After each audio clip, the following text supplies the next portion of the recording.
Part 2, Shadows and Light. Chapter 7. Jesse means grace of God, or God's grace. It fit Jesse like no other name could possibly have fit him. The earliest memories were of biting adults and hitting another boy over the head with a plastic toy helicopter in the other boy's house.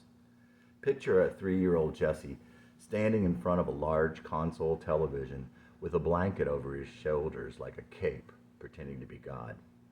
One day, while they still lived in Cleveland, before his baby brother was born, his parents took him to a great gorge in upstate New York. There was a long walking bridge over a 200-foot drop. The view was breathtaking, even for a 4-year-old. His father picked him up under his arms and set him on the 4-foot wrought iron railing so he could see better. Jesse was terrified.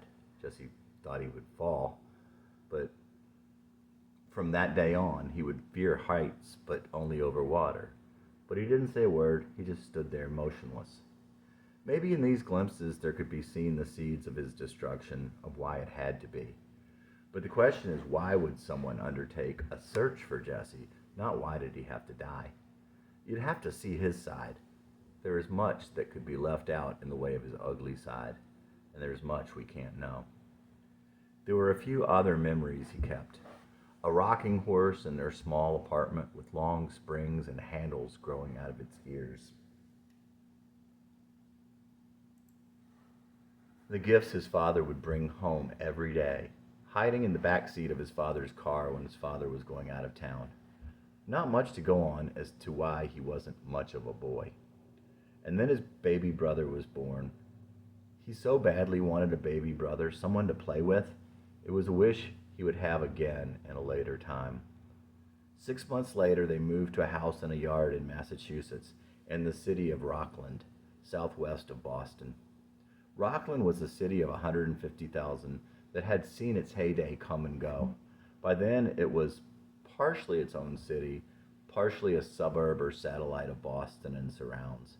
The downtown was somewhat run down and definitely old, with Victorian houses and old storefronts. But much of Rockland was very pretty, with treed neighborhoods of 50s-style ranch houses, curved roads, ponds, woods, and large open expanses. So Jesse's story really starts there in the spring. The beauty of a mid-spring breezy day exceeds that of the fall, but there are far fewer spring days of intense beauty.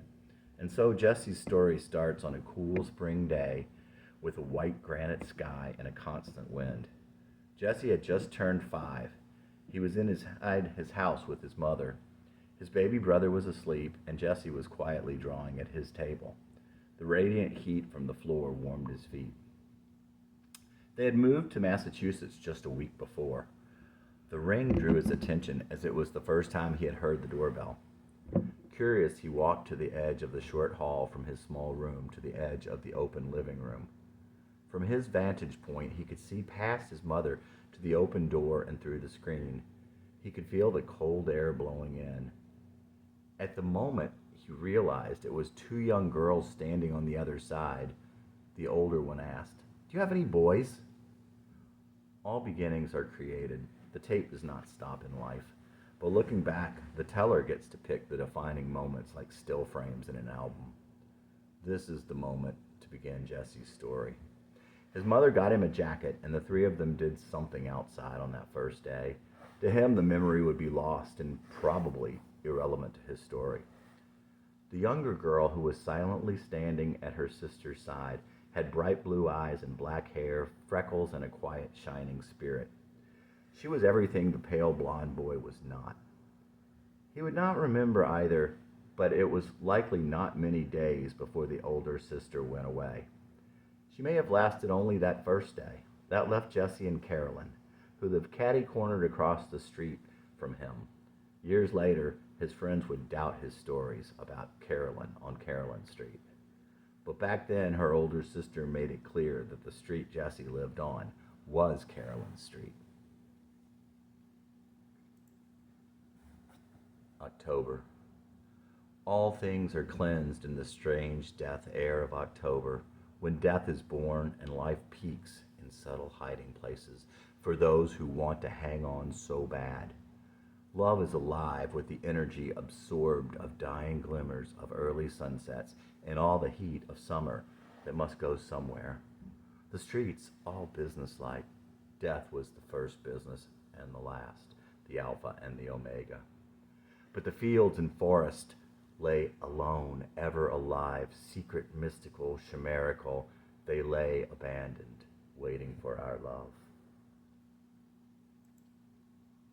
Crisp air flows, leaves fly in, freedom that death brings and release. Look and catch what is there but never seen. Concentrate but never grasp. Love lives forever in the end. Let it go. And in freedom love will return when the sun is low and trees go by while ghost leaves swim past and all around the pools of cyan that are your eyes. Jesse Dillon at 17. Carolyn was born in September.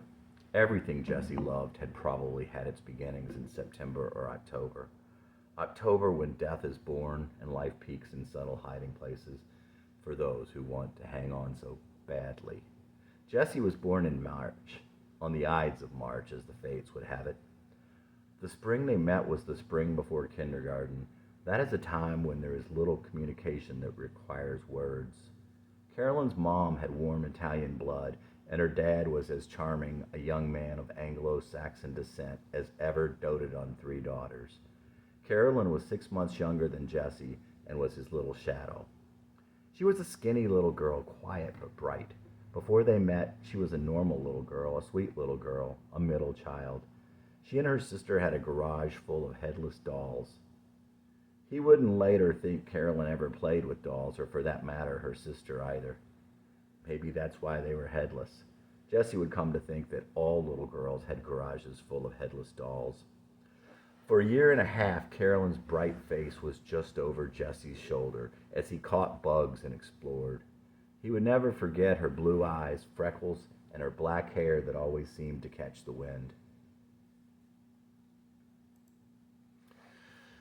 Just a little bit more of God's light seemed to land on little Carolyn. Years later, Jesse would come to realize that those New England blue skies seemed to have more of God's light to give. Early on, it was just Jesse and Carolyn. Perhaps if it was because she was 6 months younger, or perhaps because she possessed a certain quietness. In any case, she suited his still personality and unquiet soul. They climbed trees and played with plastic dinosaurs. There were boys his age a house or two down. There were girls for Carolyn, but he had a quick temper and did not understand others, and didn't play what the other boys played. Everyone liked Carolyn, but she was fascinated by Jesse and loved him in her quiet innocence. There was one time with Jesse and the neighborhood boys, but that ended with mud being thrown and the other boys running home. There were fights and thrown sticks and bike parts and times holed up on the other side of Carolyn's fence. When kindergarten came, they both went to a small half-day program in a big house nearby. Jesse was soon moved to the first grade section of the little kindergarten, but it was still Jesse and Carolyn. Jesse dreamed once of that kindergarten. In the dream, there was something called hook ghosts that would come out of the floor in the classrooms. They were all around him. The ghosts looked like little wisps of white smoke shaped like question marks. Jesse went down to the basement to investigate. When he got to the basement, he saw the teachers standing around. It was the teachers, but they were different. They were all fat, and they were dressed like lunch ladies who worked in the cafeteria. There was a row of washers and dryers. The laundry machines produced big, fat cigars, which the teachers apparently loved to smoke. Jesse knew that this was the source of the frightening hook ghosts, but no one would believe him. That was the end of the dream as he remembered it. The stress of not being believed. He would always remember the dream, but never once pondered the meaning. Friend. Sometime up the road, if I'm broken once again, many years from now, if I'm sad like I had been, I'll remember we were happy. I'll remember you, my friend.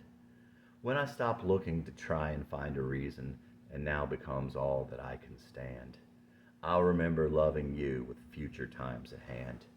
When I need and cannot find someone to hold my hand, I'll remember you were the only one I could ever understand.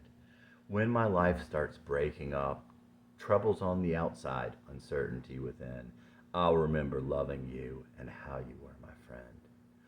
If sorrow's all around me when the river overflows, if sadness floods my life when the levee goes, time and time again, as time slips away, in fiery dawn, my friend, or the morning gray, always and forever, I'll remember when I found love and peace in you, and you were my friend. Jesse Dillon, at 17. One day in October, when Jesse was 6 years old, he was invited to the Flannerys 2 hours down for a birthday party. Thomas was turning 6 and Jimmy was turning 7. All the neighborhood boys were there.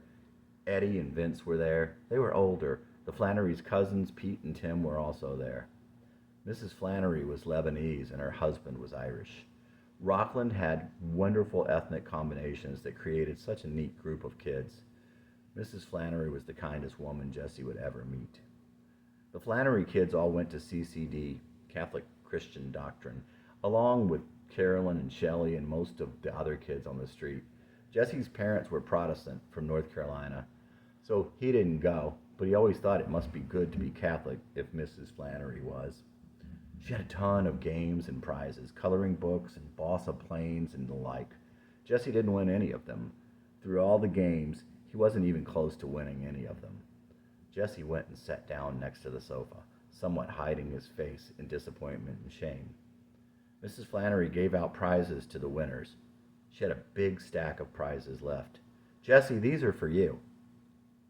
"What are you giving him those for?" asked some of the older kids. "Because he wanted them." Jesse would never forget that. He didn't know quite what to make of it, but he would never forget. All through his young life, Jesse would try to see how that fit in. He knew it had to be an important lesson, but didn't know what the lesson was. For some years, he thought it might mean that he would receive things in life because he wanted them badly. And that was not untrue, but a lot of times in Jesse's life, it didn't work quite that way. It was as though Mrs. Flannery was there as a guardian angel. It was later Jesse was to realize that he was to learn from her. To be like her was what he was to learn, that she was certainly like God. Chapter 9. Jesse had 28 trees in his yard. Jesse counted them and climbed all the ones that he could. He knew the trees by how they were shaped, where their branches started, and where they were in his yard. There was a big flat area at the top of the hill where he and Carolyn used to play together, up by the double tree trunk. Up there, they looked for bugs, played in the radio flyer, played dinosaurs, and climbed the trees. But it was all about being together. There were 2 huge rocks exposed through the grass that they would play on. They're probably still there. There was the hill to the back that only had a small but long flat spot as it came up to the split rail fence. They rolled down that hill over and over. There was the split rail fence all around the whole yard that they would just sit on together. Jesse saw God in Carolyn's eyes, though he didn't have words for it. They never had to say a word when they were together. Looking back, Carolyn would remember playing dinosaurs with Jesse, and she would remember Jesse examining bugs while she watched fascinated. He was going to be a scientist. What she thought of him, he would not remember, if he ever did know. He was thin, with long blonde hair and blue eyes, and he liked to explore. He had a lisp, and he marched to his own drummer. Another girl from their class back then would later say that he was cute and he got into trouble because he was bored. Whether or not this was how Carolyn saw him, he never knew. Years later, when he remembered and longed for Carolyn, he'd not understand why she had stayed with him back then. The cool green grass and the dark blue New England skies were God's kisses, and Carolyn's quiet spirit was his hug. But time passes by, and like Jackie Paper and Puff, Jesse and Carolyn went their separate ways. They were in the same first grade class, a class that found Jesse constantly in trouble with the teacher. One week, Carolyn was out sick.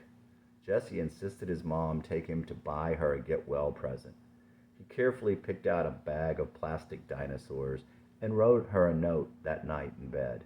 The next day, he went to her house, rang her doorbell, left them on her step, and ran. When she returned to school, Carolyn told Jesse, "You sure have messy writing." And so it went. It was the perfect place for an elementary. You had to drive to the back of the neighborhood to get to the nice open campus with the little bus loop in the front of the one-story school with the ever-open school windows.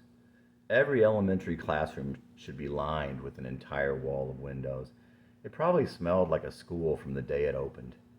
Jesse would keep many memories of the trouble he would find. Many of them started there at Brookwood. His first grade teacher, Mrs. Ology, was a very short little lady, probably in her 40s, the absolute epitome of a school teacher. She was nice, but you certainly wouldn't call her sweet. One day, someone in the class whistled while the teacher was talking. "All right, who did that?" Silence. "If no one will admit they did it, you'll all have to sit there silently until someone does." Jesse thought the whistle sounded like a bird.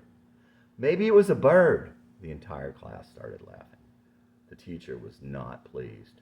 "All right, Jesse, since you obviously did it, you can go out in the hall and wait for me." "I can't whistle." "Well, I'm glad there's something you can't do."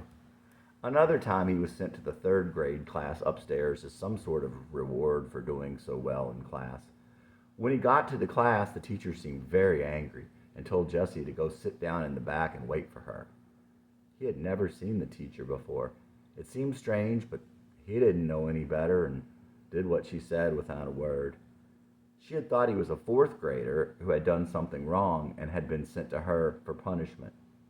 Even when Jesse didn't do anything wrong, he was in trouble. The trouble would continue in second and third grade. One day in second grade, another boy would stab him with a pencil. He looked at the hole it made in his shirt. Jesse thought how his parents had talked about how much things cost, how they were upset when he had lost a jacket. Jesse always carried a handful of pencils. He stabbed the kid back with the handful. The kid started crying loudly. When the teacher came, the other kid told her what Jesse had done. Jesse protested that the other boy had stabbed him first, but his obvious cool about it and the fact that he was the one always in trouble were not in his favor. He was given 6 weeks without recess to write a paper on lead poisoning. Jesse used the paper to point out that you couldn't get lead poisoning from pencils. They were made out of graphite. Jesse had already realized that he knew more than his teachers and wondered why they were teachers if they didn't know more than the students.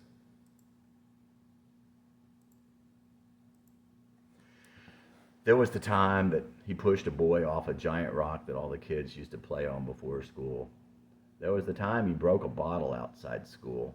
There was the time that the other kids of the school decided to do Pollock tests on each other. That amounted to taking their fingernails and scratching the back of each other's heads until they said uncle, which meant they were a Pollock. Of course, eventually Jesse took part in that. That was the one time he got away with something. When his name come up and he was called down, he said he didn't do it. From trouble with his father, which was always so scary and humiliating, he had a way of not really being able to remember what had happened very well. That probably served him well when he was asked about the Pollock tests. When Jesse was in first grade, Vince, one of the older boys on the street, rode up to him on the street and started circling him like a shark. Jesse was in the middle of the concentric circles, closing in, moving out, didn't know, didn't matter. Jesse had a big stick in his hand. He'd probably grabbed it when the boys started after him. Was Carolyn there? He wouldn't remember that part. Maybe that's what gave him the adrenaline. He had never so much as thrown a ball. But just then he lifted the stick and threw it in one motion, nailing the older boy in the head, knocking him off the bike. A gusher of blood was coming out through his jet black hair, and he ran in his house without picking up his bike. Vince had to be taken to the hospital to get stitches. Jesse never thought about things long enough to be intimidated. Another time, Vince, the same Vince, bloodied his nose at the bus stop. When it was over, nose bleeding, Jesse just walked on home. Vince walked down the street with him, telling him he would bleed to death. Jesse silently walked home while he bled. Daniel Hatcher was the tough kid in Jesse's grade. It was inevitable they'd get into a fight. Everybody knew Jesse as a smart kid with something of an attitude. And Hatcher probably wanted to see what Jesse was made of after the fight with Vince. Jesse didn't have a chance, but he didn't back down, as he never would. They would be friendly later, and so it seemed to go with Jesse in those days. A couple more fights, and he was known as the kid no one could make cry. By the end of the first grade, Carolyn and her friends and Jesse had a group of boys on the street. In school, he was the artist and the bad boy. In the neighborhood, there was street hockey, which he loved, and baseball, which he didn't understand. But exploring was his favorite thing of all. What things are good, as best we can know, as best we will remember? What is wrong with our present time, with our culture specifically, and what has always been wrong on earth? The best we can ever hope to feel is when we are connected to God, to each other, and to nature. All this time Jesse spent out of doors. When he was alone, when he was with Carolyn, and when he was with his friends of his childhood. Today, children have been lured into an inner space that is both claustrophobic and alienating. There is more out of doors than just the vitamin D that comes with the kiss of the sun on your skin. The gentle breezes and the ferocious winds are just two different ways that the breath of God gets into your lungs. Running, walking, playing, riding bikes, sitting on a split rail fence, not saying a word, all of these things are from God. The dark blue New England skies, the cool of the soft grass, the motion rolling down the hill. It was in these things that Jesse discovered God. How can someone understand God if they haven't been to the home he made for himself? Jesse loved to explore more than anything. He would walk for miles, far from the nearest house or person. Up a great hill was the blackberry patch to the north of the main road near his house. There were the catwalks to the south. The southern path crossed 3 creeks on the way to the road to the south. They both followed giant power lines. He never did reach a road to the north. And this leads to a second thing that is good. It is good to have places to explore and the freedom to do so.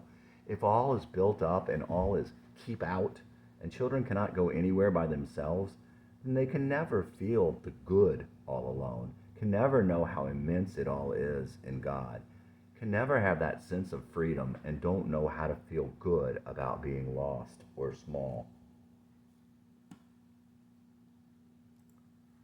Things in Rockland were quite beautiful. There were the yellows of the forsythias, the purples of the lilacs, and the smell of lilac in the air in the late spring. There were the beautiful late summer breezes of New England. There were the great, beautiful yellow leaves in early November on the sidewalk near the library downtown, with torrents of rainwater crisscrossing over them in beautiful rivers and streamlets. And in winter, there was the way the snow and ice and drain-off formed dozens of different structures. A layer of hard snow, an air pocket down to the soft snow sitting on a layer of ice beneath, then another air pocket and a river flowing underneath it all. Most beautiful of all was his serene but homey street, with his house on the corner and the perfect curve that started just past Carolyn's house. Trees and grass and sky and neat little ranches and people outside and bikes and friends. And you could always score a couple of goals between having to move the street hockey nets for a passing car. In the fall, there would be thousands of acorns to collect, and the leaves would be a foot deep. There was the hurricane that was so exciting in the little house. Afterward, the strange dragonfly with all the pastel colors that must have blown all the way from the tropics. There were clam bakes with the Flannerys in the garage, and trips to the lake with the Flannerys and with Carolyn's family. There he saw his first country rock band. There were ducks and birds in the lake of the beautiful Robert Frost Park. There was sneaking to Sutter's Pond where kids had drowned. There was the time that he had sunk down to his waist in mud and somehow cleaned up before his mom could find out. And there was the street hockey with all his friends on the street. This he came to like the best. ripples in the brook. The pain in my soul spreads as ripples in the brook. Birds fly through, trees all around, not yet brown. The love in my heart is a child in the mist, the northern lights a will o' the wisp, being lost and wanting to stay, wanting to go home and forgetting the way, the shadow that covers the day, the thing not remembered that won't go away. Seductive, unbearable sorrow, as real as the trees, but I'll never remember tomorrow. All feeling with time disappears, like a dream that's come and gone, and only a feeling left by dawn. With dusk a distant place, like the tears that blur your face, as I watch you run away, as I watch you running away. Happiness eludes me still, the love I wait for does not arrive. Remaining unfulfilled, I stay alive. Jesse Dillon at 17. Chapter 10. Jesse was in trouble a lot at school, but there was still the excitement of the new school year, the new classes, the new people and old people, the smell of the school, the clothes, the hair. Jesse had a favorite pair of navy corduroys, and he wore them in all his dreams of being grown up, where he was some kind of hero or another. The idea of being a hero is important. You have to see yourself as rising above. If Channing were asked years ago what a hero was, he certainly would have answered with all sorts of good qualities and superlatives. There would not have been any bad stuff, but guess what? The bad stuff is like the grain of sand in the oyster. A real hero overcomes his shortcomings. Rare is the hero who was born to it. We should want to be heroes. God puts that in our hearts. Jesse wanted to be a hero. Somewhere wrapped up in that longing and in his losing that longing is where the death of Jesse begins. Channing came to know this. Hopefully when more pieces came, he would come to see how they fit in with this. Jesse used to play World War II fighter pilot on his swing set for hours at a time, with a friend or by himself, a P-51 Mustang. He would always get shot. Later, he was the bloodied hockey player, struggling through the energies. Maybe he was Carolyn's hero. He most likely never forgot that, and the exploring somehow related. The last memory he had of them being together, as only such a young boy and girl can be, was the time he led her far out into the woods. Carolyn got tired and wanted to go home. Jesse would never forget that he just kept going his way, leaving her to turn around and walk home alone. Jesse saw Carolyn every day at school. They were in the same class most of his time in Rockland. And they saw each other out in their street all the time and walked home from the bus together. Jesse and Carolyn stayed friends for his remaining time in Massachusetts. Sometimes Carolyn and her friend Megan would hang out with him. Megan, who embarrassed him by telling Carolyn in front of him that boys had hot dogs. There was also a day they played doctor, but without too much curiosity. Megan became Carolyn's best friend as Carolyn and Jesse moved apart. Megan was not real big, and she was kind of cute, clued in by an older sister. She didn't hang around with Carolyn and Jesse together very often. They certainly talked more at this time, but Jesse would never remember what they said, and he would rather know instead what few words they said in their earlier years, but he probably would not have understood their significance, even if he had known what they had said. That's the problem with written words that last longer than an instant. The greatest communication can only be understood by the intended recipient, and only at the time the words are spoken. One Halloween, while they were in 4th grade, Jesse was invited to a party at Megan's house down the other street. All the girls in the neighborhood were getting ready for the big party. When Jesse got there, he realized he was the only boy. He stayed in the garage with the older girls, bobbing for apples and hanging around. "Do you feel strange being here?" Not so much so. The following spring, Jesse had tennis lessons with Megan and Carolyn. They would walk down Megan Street to get their ride together. A teenager with a Firebird would drive them. The speedometer went up to 140. One day, Jesse was walking down the street with the girls and hit a rock with his tennis racket. Crash! He wasn't sure if they heard it, but he sure did. He thought about it the whole time they were at their lesson. As he walked back home alone, he went and told the owner, "Not a lot of memories to carry you your whole life, but the feeling was more than just the sum of the events, plot, and dialogue." Years after he moved, Jesse would have two dreams that he would always remember. He would keep those dreams with him his entire life as pictures of the promised land. In each dream there was a young girl, her face not quite in focus mentally. And she was older than Carolyn had been when he left her, but somehow he knew her, as the apostles knew the risen Lord. There is something more to us than just our physical state, and somehow our souls can know our loved ones beyond our senses. In the first dream, they were in a park he would come to know in another city. They were tossing a ball back and forth. That was all. That was the whole dream, but he felt intense love, love he knew had to exist if he could feel it in the dream. The second dream, like the first one, had no plot and no dialogue.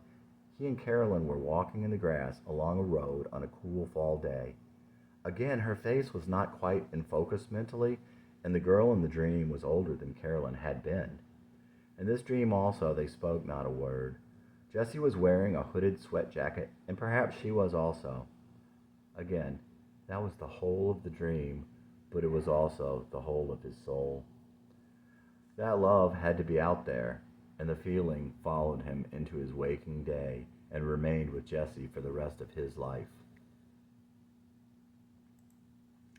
There was a cartoon in the late 60s and early 70s that was shown later on a Fall River television station. Every afternoon after school, Jesse rushed in to watch Kimba.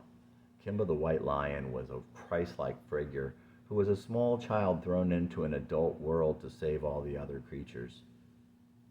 He talked sometimes, yes, to his Father in heaven.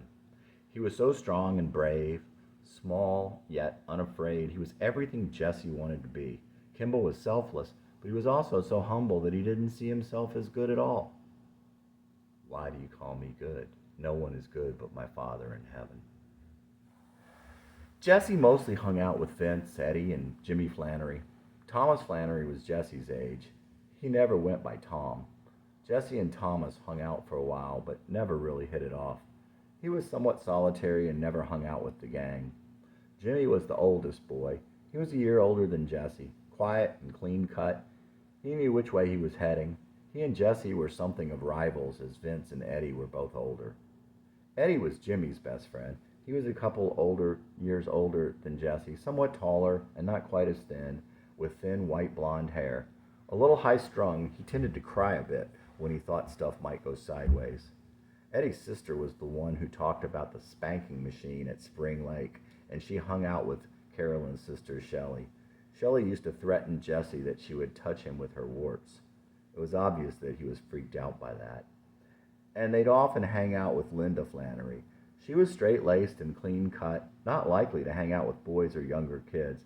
She was just always nice but never said much. Vince was intelligent and self-assured, kind of pushy. He liked being the boss and having the younger boy around. His parents were first-generation immigrants from Korea. Jesse sometimes hung out with Vince's little brother, Huey, when no one else was around. They'd play WW2 pilots on Jesse's swing set. It was the start of his dream as the wounded hero. Rich Flannery was the youngest of the Flannery clan. He was between the ages of the other kids on the street, but he sometimes played with Jesse's brother, Matthew. Jesse's brother Matthew's best friend was Tim Brown. Tim was an inquisitive and talkative kid, and he definitely seemed destined to be an only child. His baby sister died of leukemia. Matthew's friend Anna from across Michael's street was a beautiful little Italian girl with huge brown eyes that smiled inquisitively as she watched you. Also just across the street was another little girl Matthew's age, Teresa Cranston. She was chubby with red hair and a pushy personality. She would annoy Jesse. One time her mother said that Jesse would one day chase her for a different reason. Jesse was certain that that would never happen. Sometimes Jesse hung out with Donnie Cranston. Donnie was a short, partly nerdy kid, partly all boy. Mostly just a normal kid with a talky mom and an alky dad. Donnie's best friend at the time was a girl named Kathy who lived up at the top of Cross Street. Everyone liked the pale, skinny kid with blue eyes and blonde hair, smart and dark. Maybe because you couldn't make him cry, maybe because he was a little crazy, maybe because he talked like a cowboy, or because he was smart and confident. It could have been because they thought Jesse was an artist because he was always drawing things, or because he marched to his own drummer. Maybe it was because Jesse was different and they knew, and those folks in Rockland were just a little more tolerant than the rest of the world. Or maybe it was because Mrs. Flannery liked him, or Don and Cherry accepted him, or maybe because of the older boy Vince. Maybe it all started because Carolyn liked him. She accepted him totally. Jesse would never feel acceptable again. He had come a long way in those few years, but the start of Jesse's feelings of low self-esteem also came during this time. In addition to trouble at school, there was constant criticism from his father. "That no good for nothing, worthless son of yours?" When Jesse would smile, he'd say, "Get that stupid grin off your face." And so he learned not to smile. When he called Jesse stupid, it was with such a bitter look on his face that Jesse thought stupid must be a horrible sin. "Stand up straight. Stop stooping. Don't walk with your feet turned in." Some of this also led to control issues. It is difficult to be told what you could and could not do with your own body. It seemed to Jesse that everything he ever did was wrong. He couldn't walk right. He couldn't stand right. He couldn't smile right. He had a lisp. He couldn't talk right. Jesse wore leg braces to bed for years, which left him claustrophobic, and his father would make him take his shoes off and shirt off outside, which he was embarrassed to do. The answer to weaning from a pacifier was to say, "Sorry, it's gone." Jesse would not have wanted to mislead you. Jesse had good parents, and Jesse's parents loved him. Channing just wanted to find clues to what started to go wrong. Jesse's parents lost their first baby. They were very young, and it was terrible. Their baby had a very bad condition and would not live. The doctors wanted to try some experimental treatments, which only prolonged the baby's pain and the young couple's agony. Jesse's parents were very different from each other, and that sad and horrible trial was the last thing that they needed. They would have a difficult marriage. Jesse had thought that his parents were both perfect back then. They had probably led him to think this way. In any event, that's an awfully heavy load for a child. His mother told Jesse that God kept a book and put black marks next to your name when you did something bad. Jesse could see the book in his mind, and the page with his name was black and worn. One of the boys at school told Jesse that Jesse, was one of the bad boys. Some nights Jesse would lie awake in his bed listening to his parents arguing. It seemed that it was always about him. He just naturally assumed that it was all his fault. One of the boys in Jesse's class had a yellow creepy crawler spider and a yellow plastic animal. They were penny toys, but Jesse thought they were cool. One day, the other boy was out, and Jesse took them from his desk to play with them, intending to return them. He brought them home and lost the spider in the dirt below a swing at his friend's house. Jesse thought of himself as a thief from that point forward. "Pull your pants down," Jesse did slowly, "and your underpants." There was a kind of sadistic glee in his father's fat voice when he would say this. It overrode any impatience over the fact that they'd been there before, any impatience over, "You know what I mean." There was pain, but mostly it was the humiliation. That and the constant criticism were the start of it all. The fear and the threat enduring the pleading was the worst part. Anger is better than fear, and the eventual feelings of getting what he deserved were a release, since Jesse thought he was a piece of shit anyway. No more having to fake that he was all right, and the feelings of inferiority that came later became a comfort. Don't ever humiliate someone. The damage is too great, especially for a little boy. The damage is permanent and irreversible. The boy who is humiliated will never become a man. That goes hand in hand with the adage that you should always give people an out. Just like with a wild animal, trapping someone in a corner is never a good idea. One day, Jesse and his friend Eddie and another boy decided to make a game of throwing dirt clods in Jesse's neighbor's pool. It was up the hill right on the other side of the fence. Jesse's father was furious when the neighbors called him. They weren't sure it was Jesse, but they said they saw some thin blonde boy. "Did you throw anything in the pool?" It was already full on. Jesse's mind was cloudy with fear. "I don't remember." "I want to know if you even threw half a dirt clod in there." "I don't remember." Jesse's father said he was a liar. Not that he was lying, but he was a liar. That's what he was. And if you are something, it is part of your identity. Jesse was a liar. It defined him. He was a liar, and he would always be a liar. That's how Jesse became a liar. So he was a liar and a thief. Humiliation and other attacks on the ego can cause scars and personality disorders that will last a lifetime. And there is a difference between a little guilt that can lead to doing the right thing and feelings of shame. Shame does not come from God, and it is not healthy. Jesse would always remember the times he wronged others. One time, his beloved little brother was telling his mother something that Jesse did. He stepped on his brother's bare toe hard with his shoe, making him cry. His brother told his mother, and Jesse denied it. He would always be able to hear his mother telling his little brother, "It's not nice to lie." No, Jesse was the liar, and he had hurt his baby brother he loved so much. Unfaithful servant. Here I am again, your unfaithful servant. Here I am again, disloyal friend. Here I am again, disloyal servant. Here I am again, disloyal friend. Here I am again. Oh my God, why do you love me? Why do you love me? Oh my God, why do you love me? Why do you love me? Good and faithful servant I ain't. Why do you love me? Jesse Dillon. Jesse's grandmother tried to commit suicide when he was 10. He'd hear all the phone conversations. His father and his father's two brothers were going down to help her and also to kick his grandfather out. Alcoholism ran in his family, and his grandfather was an alcoholic his whole life. Jesse felt bad that everyone hated him, his grandfather that is, and that he had no one on his side. He wrote a letter to his grandfather without anyone knowing.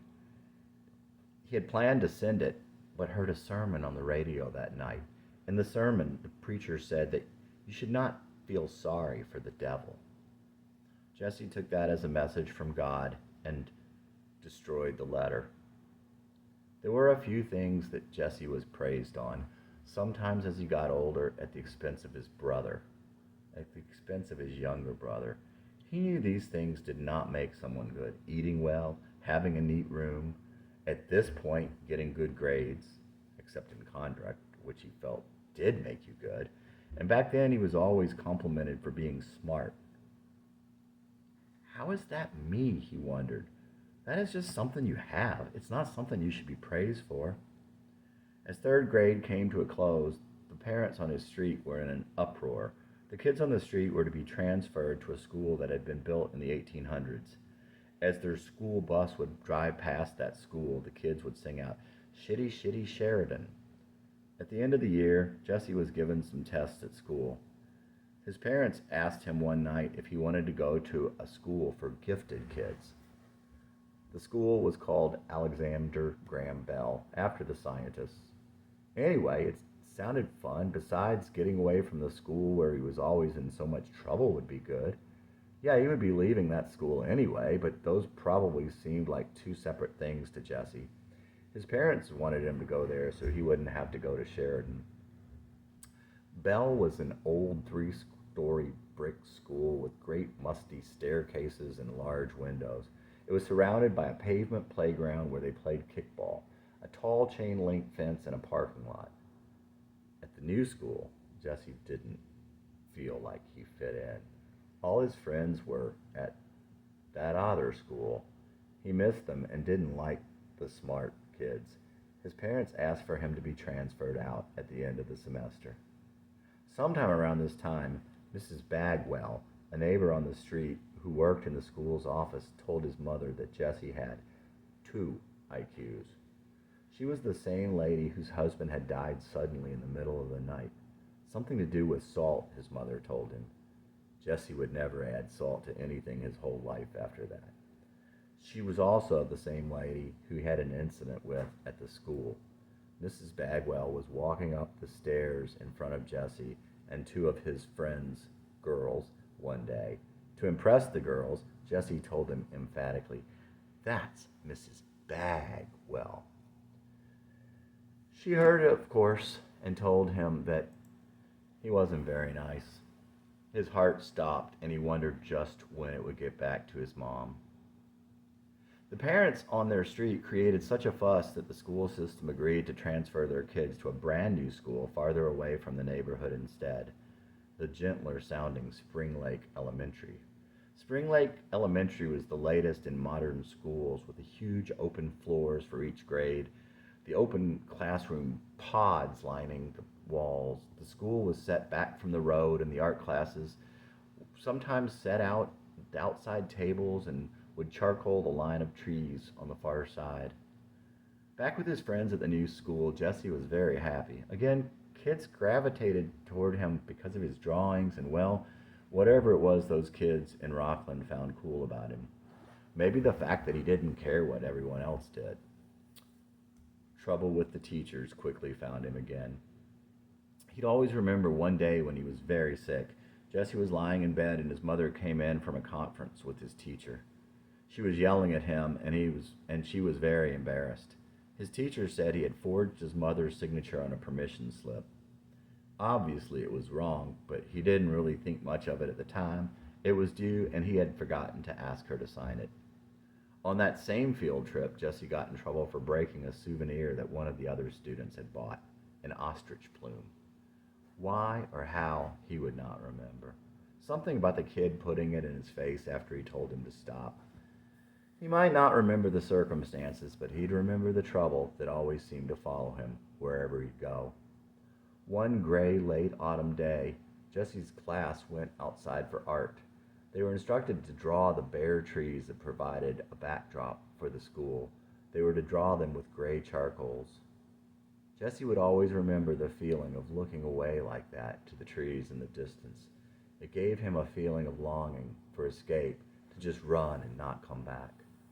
He would have that feeling again at another school many years from then. It was odd that Jesse got into a fight on the school bus in Rockland his last year there. It was with a much bigger and older kid named Carling. Jesse never did know his first name. Everyone called him Carling. It was odd because Carling was a tough kid, but very affable, always had a smile. He looked like a stoner athlete kind of guy even back then. They got along great after the fight. There was a popular beer by that name with a jingle that was somewhat of an earworm, so it always stuck with Jesse. That last summer, he also got into a fight with his now best friend, Vince. Vince, who had bloodied his nose 3 years ago. Vince kept throwing him down, and Jesse kept getting up.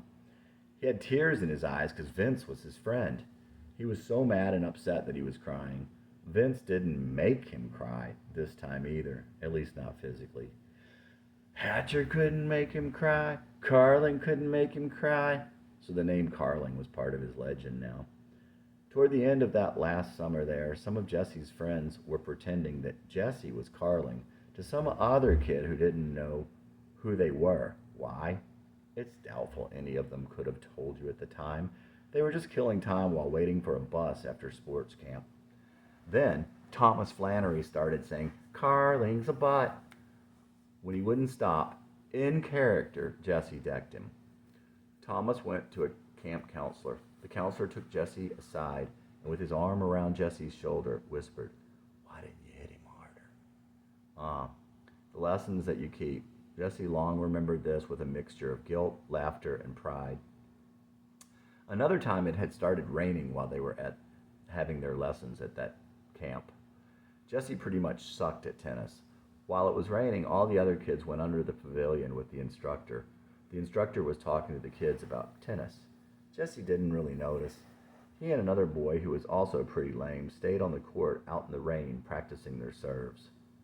The instructor pointed to them, using them as examples to the kids in the pavilion, as kids who just don't want to learn. Jesse's friends told him about this, and it bothered him. He was worried that this would come back to haunt him later, and that it would get to his parents. Later at the camp, he and a friend were standing on an outside balcony. Jesse was spitting over the rail. They were talking when a black kid came up behind them. He was really mad. "Why did you spit on me?" "I didn't spit on you." He certainly didn't mean to spit on anyone or see anyone down there. He hadn't seen any black kids before. He was scared of the angry kid because he was black. The other boy twisted Jesse's arm behind his back. Jesse did nothing but protest that he hadn't spit on the kid. Eventually, the other kid said something and left. And it also left a bad feeling. Even that summer, there was trouble. That summer after 4th grade, Jesse's father got a promotion, and he asked Jesse if he wanted to move. It was partly the newness, partly the trouble he had always been in at school, partly the trouble from the camp. But he wanted to go. If he had only known. The neighbors all came out to watch them leave. Jesse saw Carolyn silently watch him as their car pulled away for that last time. They would never be back. Jesse would carry that image in his mind as long as he lived. It was much later that Jesse would think of Carolyn often, and he would often wonder how his life would have been with Carolyn still around. Later, he would feel like he abandoned her, even if she never thought of him. Why are things the way they are? Why are things the way they are? Why are things the way they are? Why does distance gotta be so far? Why are things the way they are? Distance is more than space. Distance is more than space. Why can't I picture your face? Distance is more than space. Why can't I see you again? Why'd I forget what I once knew? What a long, hard road it's been away from you. We were so young and free. We were so young and free. Do you even remember me? We were so young and free.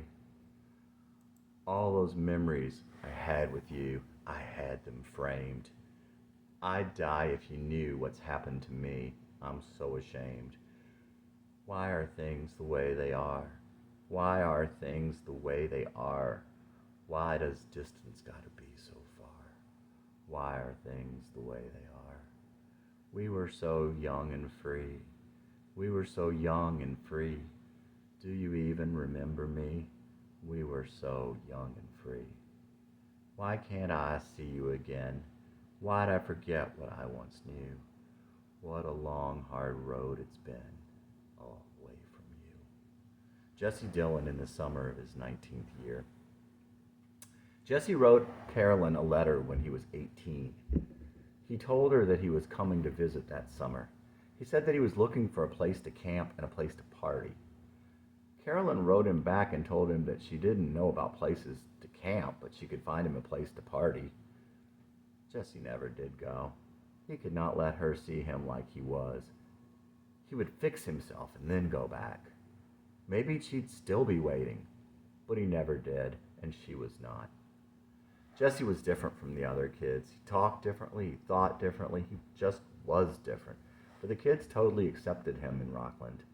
A lot of the kids followed him, and the others seemed to like his presence. They always wanted to know what he was doing. He didn't know to be thankful for this. He never gave these things any thought whatsoever. Jesse never did come up with reasons why people would react so differently to him in Nashville. Whether it was just time or it was a different mindset, he never knew. Channing came eventually to know people well, but he hadn't been there. Jesse was there, but certainly did not know people at all at the time. In any event, he would come to curse the locale and not the season.